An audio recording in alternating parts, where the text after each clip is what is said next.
தொகுதி மறுவரையறைக்கு எதிராக நாளை தமிழகத்தில் கருப்பு கொடி போராட்டம் நடத்தப்படும் என்று முதலமைச்சர் ஸ்டாலின் தெரிவித்திருக்கிறார். ஏற்கனவே இது தொடர்பாக வீடியோ வாயிலாக அவர் மத்திய அரசுக்கு எச்சரிக்கை விடுக்கும் வகையில் பேசியிருந்தார். இந்நிலையில் மீண்டும் தொகுதி மறுவரையறைக்கு எதிராக நாளை தமிழகத்தில் கருப்பு கொடி போராட்டம் நடத்தப்படும் என்று முதலமைச்சர் ஸ்டாலின் தெரிவித்திருக்கிறார். அவர் வீடியோவில் பேசியவற்றை பார்க்கலாம்.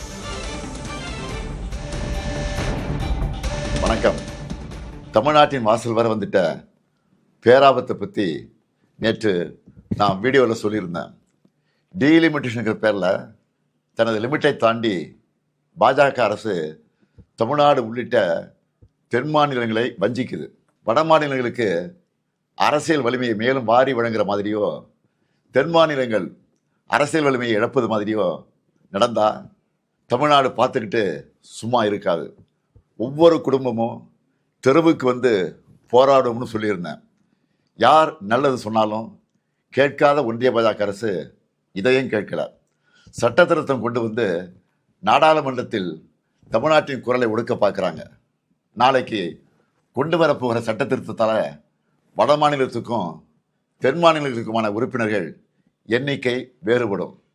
சும்மா பெயரளவுக்கு தமிழ்நாடு உள்ளிட்ட தென் மாநிலங்களுக்கு தொகுதி அதிகரிக்கணும்னு சொல்லிட்டு அவங்களுக்கு சாதகமான வட மாநிலங்களுக்கு மிக மிக கூடுதலாக தொகுதிகளை அதிகரித்து நம்ம தென் மாநிலங்களின் பிரதிநிதித்துவமே தேவை இல்லை என்ற நிலைமையை கொண்டு வர போகிறாங்க. இதைத்தான் எங்களுக்கு கிடைக்கப்படும் மாபெரும் அநீதி என சொல்கிறோம். மக்கள் தொகையை கட்டுப்படுத்தினதுக்காக தென் மாநிலங்களுக்கு தண்டனை இது. தேச நலனுக்காக தேச வளர்ச்சிக்காக நாங்கள் துணை நின்னா எங்களுடைய அரசியல் உரிமையை பறிப்பீங்களா? இதை விட கொடுமை என்ன இருக்க முடியும்? பிரதமர் மோடி அவர்களே, தமிழர்களையும் தென் மாநில மக்களையும் இரண்டாந்தர குடிமக்களாக பார்க்குறீங்க. டெல்லி பாஜகவுக்கு தமிழர்கள் யாருன்னு காட்ட வேண்டிய நேரம் வந்துருச்சு. தமிழ்நாட்டின் குரல் வலையை நெருக்க நினைக்கும் ஒன்றிய பாஜக அரசுக்கு எதிராக தமிழ்நாட்டில் இருக்க ஒவ்வொரு குடும்பமும் தங்கள் எதிர்ப்பை தெரிவிக்க வேண்டிய நேரம் வந்தாச்சு. நாளைக்கு நாடாளுமன்றத்தில் அவங்க கொண்டு வர போகிற சட்ட திருத்தத்துக்கு எதிர்ப்பை காட்டுற மாதிரி தமிழ்நாட்டில் எல்லாரும் நம்ம வீட்டில் கருப்பு கொடியை ஏற்றுவோம். கருப்பு சட்டத்தை எதிர்த்து நம்ம எதிர்ப்பின் அடையாளமாக கருப்பு கொடியை ஏற்றுவோம். இந்தியாவை இருண்ட காலத்திற்கு அழைச்சிட்டு போகிற எதேச்சதிகார பாஜக அரசுக்கு எதிராக கருப்பு கொடி ஏற்றுவோம். இது தமிழ்நாட்டுக்கும் டெல்லிக்குமான தேர்தல் என நான் சொன்னதை பாஜக தொடர்ந்து நிரூபிக்குது. நான் சொன்னதோட உண்மையான அர்த்தத்தை பாஜகவே உணர்த்திடுச்சு.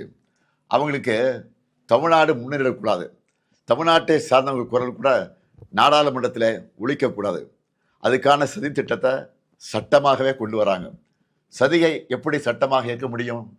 கருப்பு சட்டத்துக்கு எதிராக கருப்பு கொடி ஏற்றுவோம். ஒவ்வொரு வீட்டிலும் பொது இடங்களையும் ஏற்றுவோம்.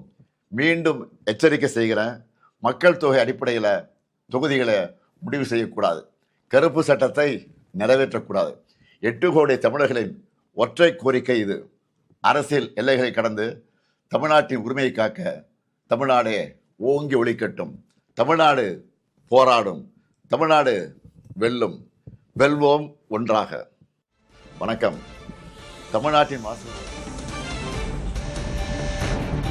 இந்தியாவின் வளர்ச்சிக்காக பாடுபட்ட குற்றத்துக்காக தமிழ்நாடு உள்ளிட்ட தென் மாநிலங்களுக்கு தண்டனையா என்று தொகுதி மறுவரையறையை குறிப்பிட்டு முதலமைச்சர் ஸ்டாலின் எதிர்ப்பு தெரிவித்து வீடியோ வெளியிட்டிருக்கிறார்.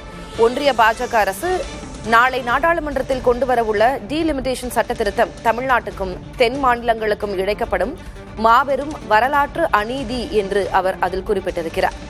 நெருப்போடு விளையாடுகிறது பாஜக என்றும் பேசியிருக்கிறார். ஒன்றிய அரசுக்கு எச்சரிக்கை விடுக்கும் வண்ணம் அவர் வீடியோவில் தனது எதிர்ப்பு குரலை பதிவிட்டிருக்கிறார். நாளை இது தொடர்பாக தமிழகம் முழுவதும் கருப்பு கொடி போராட்டம் நடைபெறும் என்றும் பேசியிருக்கிறார்.